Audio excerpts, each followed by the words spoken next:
This news is sponsored by Prerna College.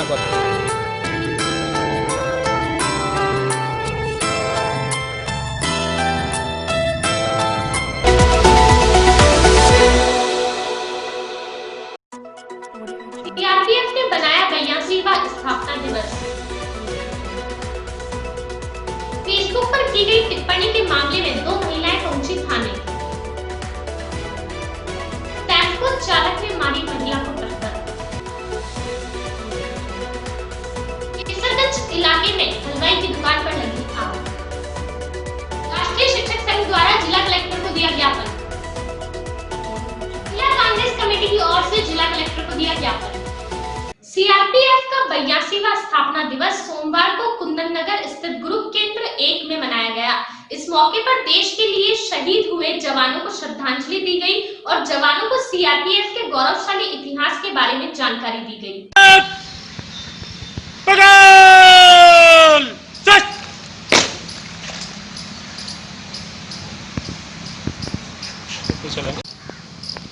General सलाम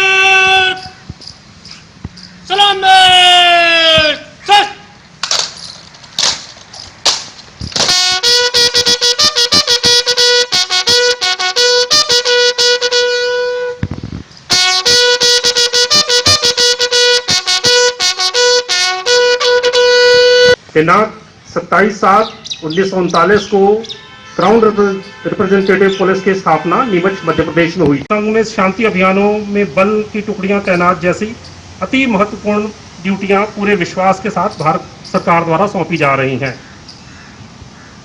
21/1949 को crown representative police का नाम बदलकर केंद्रीय रिजर्व पुलिस बल रखा गया। प्रारंभ में बल की स्थापना संघ एवं राज्य क्षेत्रों में कानून व्यवस्था तथा अलगाव से निपटने के लिए की गई थी, किंतु बल के बहादुर वीर जवानों द्वारा सौंपे गए कर्तव्यों के निर्वहन में प्रदर्शित अदम्य साहस, सेवा, भक्ति, समर्पण की भावना एवं सीमित संसाधनों में भी विकट परिस्थिति एवं प्रतिकूल परिस्थिति पर भारतीय सीमा से खदेड़ने की घटना हो या 9 अप्रैल 1965 को गुजरात के कच्छ में खाड़ी क्षेत्र में भारत की सीमा में घुसने का प्रयास कर रही पाकिस्तान की एक इन्फेंट्री ब्रिगेड के 3500 सशस्त्र जवानों को खदेड़ने की घटना, 13 दिसंबर 2001 भारतीय संसद पर हुआ। केंद्रीय रिजर्व पुलिस बल आज अपना 82वां स्थापना दिवस मना रहा है। इस सिलसिले में ग्रुप सेंटर 1 में जो कार्यक्रम आयोजित किया गया था उसमें सबसे पहले शहीदों को श्रद्धांजलि दी गई। उसके बाद क्वार्टर गार्ड पर सलामी ली गई और जवानों को अपना जो एक गौरवशाली इतिहास है उसके विषय में बताया गया। आपकी जानकारी के लिए मैं बताना चाहूँगा, 1939 में ब्रिटिशर्स द्वारा इस फौज की स्थापना की गई थी। आज़ादी के बाद 1939 में इसी फोर्स का नाम 1939 में जब स्थापना की गई तब इसका नाम था क्राउन रिप्रेजेंटेटिव पुलिस। तब हम क्राउन को रिप्रेजेंट करते थे, लेकिन आज़ादी के बाद लेटर्स वही रखे गए, सीआरपी क्राउन रिप्रेजेंटेटिव पुलिस की जगह बदलकर इसको सेंट्रल रिजर्व पुलिस बना दिया गया। इस समय ये हिंदुस्तान का ही नहीं बल्कि विश्व का सबसे बड़ा पैरामिलिट्री फोर्स है। हमारे पास 246 जीडी बटालियंस हैं, 43 ग्रुप सेंटर्स हैं, 20 हमारे हॉस्पिटल्स हैं, 20 ट्रेनिंग सेंटर्स हैं, 15 आरएफ बटालियन है, 10 कोबरा बटालियन है। हर क्षेत्र में सीआरपीएफ को आप पाएंगे। लॉ एंड ऑर्डर का कोई भी मसला हो, आप जे&के देख लें, नॉर्थ ईस्ट देख लें, छत्तीसगढ़ देख लें, आप पाएंगे हमारे जवानों को कि वो बर्फ़ में, जे&के की बर्फ़ में जितनी मुस्तैदी से ड्यूटी करता है उतनी ही मुस्तैदी से वो यहाँ राजस्थान के रेगिस्तान में भी ड्यूटी करता है। उसी मुस्तैदी से वो नॉर्थ ईस्ट में या उसको कंट्री के जिस भाग में भी भेज दिया जाए। हम सिर्फ देश में ही नहीं, हमारी जो बल का प्रतिनिधित्व है, इसकी जो टुकड़ियां हैं वो यूएन मिशंस में भी भेजी गई हैं, आईपीकेएफ में भेजी गई हैं, यूएन मिशंस में अभी भी हमारी टुकड़ियां जा रही हैं और हर जगह हम दिए हुए काम को बहुत अच्छी तरह से अंजाम दे रहे हैं। सर, कौन सा दिवस है?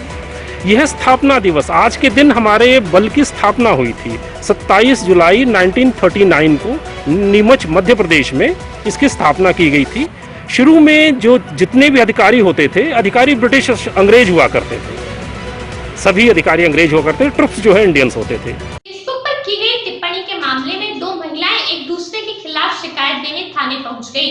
पहले भाजपा नेत्री टीना मोयल ने लवीना नाम की महिला के खिलाफ शिकायत दी, जिस पर अब सोमवार को लवीना भी गंज थाने पहुंच गई और उस पर लगाए गए आरोप को सिरे से खारिज कर दिया।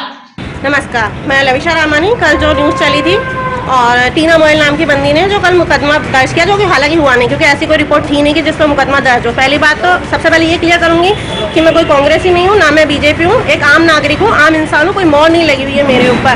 दूसरी बात, इन्होंने खुद ही अपने कमेंट में बोला कि एक हास्य के तौर पे इन्होंने कांग्रेस के लिए कुछ लिखा था, तो इस बंदी को क्या ये राइट है कि कांग्रेसियों की मजाक उड़ाने के लिए लिख सकती है?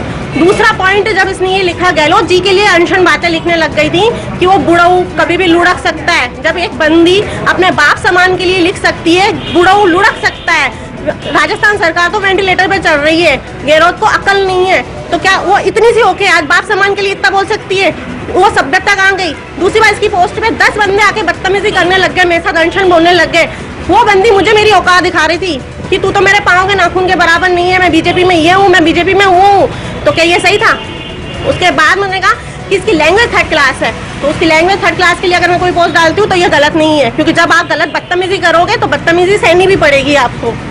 तो आप बिल्कुल, अगर वो करेगी तो मैं तो कराऊंगी, क्योंकि मैंने तो सिर्फ एक लैंग्वेज यूज की है। जब वो हमारे सीएम जी को गालियां दे सकती है तो मैं क्या मुकदमा दर्ज नहीं कर सकती उसके खिलाफ? मैं भी बात करने आई हूँ, क्यों नहीं कहूंगी मैं ये बात को? मैं अभी तो कल का मैटर देखने आई हूँ, मैं तो अभी फायसागर चौकी पे आई हूँ। क्या नाम है? मैं फायसागर रोड पर रहती हूँ, लविशा रामानी। मॉर्निंग वॉक करने के लिए गई एक महिला को टेम्पो चालक ने पीछे से जोरदार टक्कर मार दी। ये घटना आज सुबह 5 बजे लोहाखान स्थित शिव मंदिर में हुई। परिजन उन्हें जेएलएन अस्पताल लेकर पहुंचे, लेकिन चिकित्सकों ने महिला को मृत घोषित कर दिया।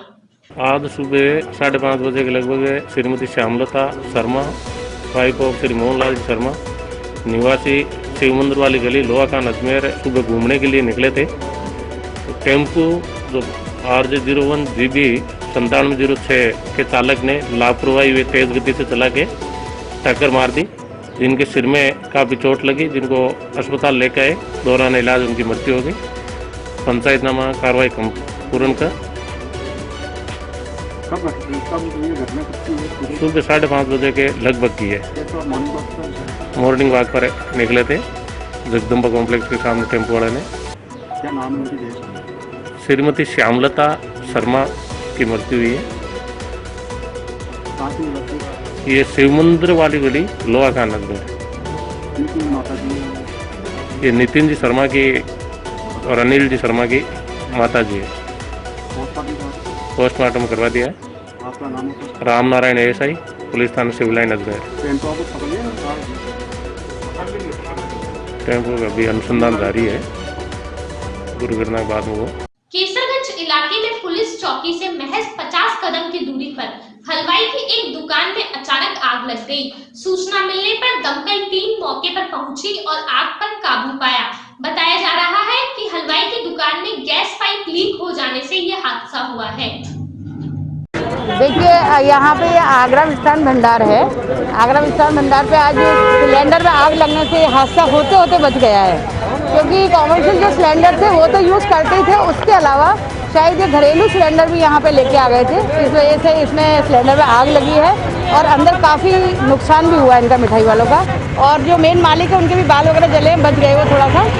ये यहाँ पे हादसा होते होते चल गया। तो सिलेंडर कौन से घरेलू? देखिए, ऐसा है, डिपार्टमेंटों की कमी होती है। डिपार्टमेंट अगर हर जगह जांच करता रहे तो शायद ये चीज़ें नहीं हो। अब जब आप इस चीज़ को, आप मीडिया भाई भी जानते हो कि कहीं भी थोड़ा थोड़ा सब जगह चलता है, तो उसी प्रकार से यहाँ भी इन्होंने, हो सकता है कि कॉमर्शियल सिलेंडर नहीं ले पाए हो, तो वो अपना घरेलू सिलेंडर लेके आ गए थे। जान माल की हानि नहीं हुई है। बड़ा हादसा हो सकता था ना। हाँ बिल्कुल, सिलेंडर अगर उन्होंने इस तरह के लगा रखे थे तो हादसा होते होते टल गया है, क्योंकि ये ऊपर वाले की कृपा ही है कि यहाँ पर किसी प्रकार का कोई ऐसा हादसा नहीं हो पाता है। बहुत जल्दी ऊपर वाले के आशीर्वाद से कहीं ना कहीं इंसान बच ही जाता है। भारती श्रीवास्तव, क्षेत्रीय पार्षद, शहर जिला मंत्री भाजपा। ये हमारे पास कंट्रोल रूम में सूचना आई थी कि केसरगंज में कोई मिठाई की दुकान है, हलवाई की दुकान है, उसमें आग लगी थी। अभी तुरंत गाड़ी रवाना कर दी और वहाँ कोई गैस की टंकी है, उसमें नलकी में से लीक हो रही थी, उसमें से आग, उससे आग पकड़ ली थी टंकी में। हमारी गाड़ी पहुँची है और वहाँ पे आग लगी है। आगरा मिष्ठान भंडार नाम है। केसरगंज में से हाँ शायद केसरगंज में।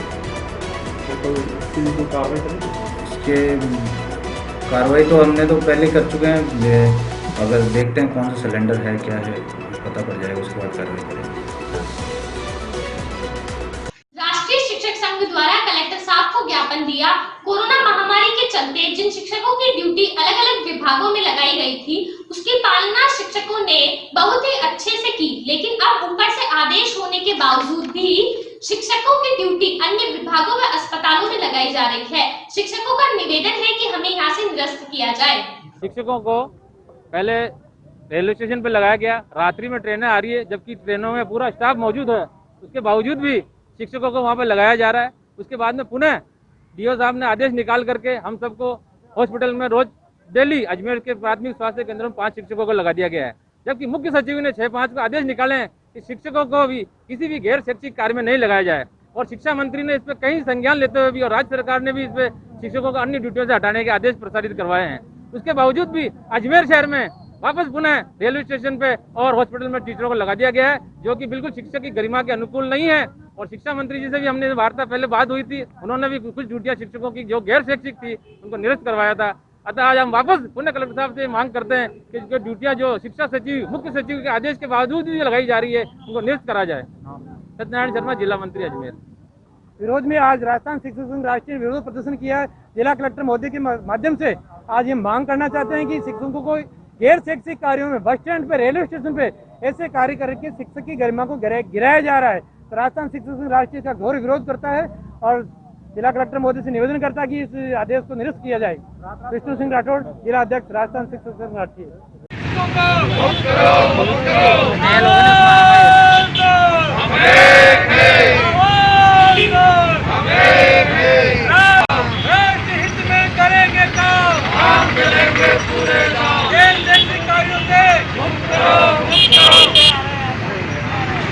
कोरोना महामारी के चलते घरेलू महिलाओं को सबसे ज्यादा संघर्ष करना पड़ रहा है। ऐसी महिलाएं जो अपने घर पर रहकर ही कार्य किया करती थी या किसी अन्य के घर जाकर अपना कार्य करती थी और अपनी रोजमर्रा की जिंदगी का गुजारा चलाती थी, ऐसी महिलाओं को कहीं ना कहीं बहुत संघर्ष करना पड़ा। इन महिलाओं के लिए एक कदम उठाया है कांग्रेस कमेटी महिला टीम ने और उन्होंने कलेक्टर को ज्ञापन सौंपा है। कलेक्टर से मांग की कि ऐसी महिलाओं के लिए कोई ना कोई रोजगार ढूंढा जाए जिनसे उनकी जिंदगी गुजारना आसान हो जाए। जैसा कि हम सबको पता है कि कोरोना महामारी के चलते पिछले 4-5 महीनों से बहुत ज़्यादा सिस्टम जो है बहुत ज़्यादा इधर उधर हो चुका है सिस्टम। ये आज हम लोग जो महिलाएं हैं, घरेलू महिलाएं हैं, जिनके दम पर इनके परिवार चला करते थे, ये अपनी छोटे छोटे काम करिया करती थी, या तो किसी के घर झाड़ू पोछा किया करती थी या कोई पापड़ अचार जो भी इनका जीविकोपार्जन का साधन था ये लोग कर करके अपना घर चला रही थी।